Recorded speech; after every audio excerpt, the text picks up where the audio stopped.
Welcome to my channel. I hope कि आप सब ठीक ठाक होंगे। आज का हमारा टॉपिक है यूबीआई पेंशनर्स मुतवज्जे हों। यूबीआई पेंशनर्स के हवाले से ब्रेकिंग न्यूज़ अपडेट। वफाकी वज़ीर ने डबल पेंशन की खबर सुना दी। वफाकी वज़ीर जनाब सालिक हुसैन ने आज यूबीआई ऑफिस का दौरा किया और समंदर पार पाकिस्तानियों से मुलाकात की।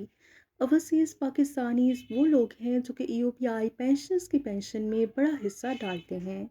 मिस्टर सालिक हुसैन ने ऐलान किया कि शायद ईद उल फितर से पहले ईयूबीआई अथॉरिटी ईयूबीआई पेंशनर्स को बड़ा रिलीफ देगी। सालिक हुसैन ने कहा कि शायद ईयूबीआई ने ईद से पहले डबल पेंशन जारी कर देनी है, लेकिन इस हवाले से अभी तक कोई नोटिफिकेशन सामने नहीं आया जिसकी बिना पर कहा जा सके कि ईयूबीआई के बुजुर्गों को डबल पेंशन मिलने जा रही है। और ये खबर बहुत से सोशल मीडिया प्लेटफॉर्म पर गर्दिश कर रही है। जैसे ही ARY न्यूज़ के बैरून मुल्क मुकीम पाकिस्तानी ईद उल फितर से पहले ईयूबीआई को 2 वक्त की पेंशन देने का पाबंद कर रहे हैं।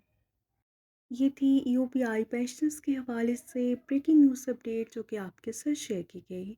वीडियो को लाइक और शेयर कर लीजिए। अगर आप चैनल पर नए हैं तो चैनल को सब्सक्राइब कर लें। मिलते हैं नेक्स्ट वीडियो में, तब तक के लिए टेक केयर, अल्लाह हाफिज़, अल्लाह निगहबान।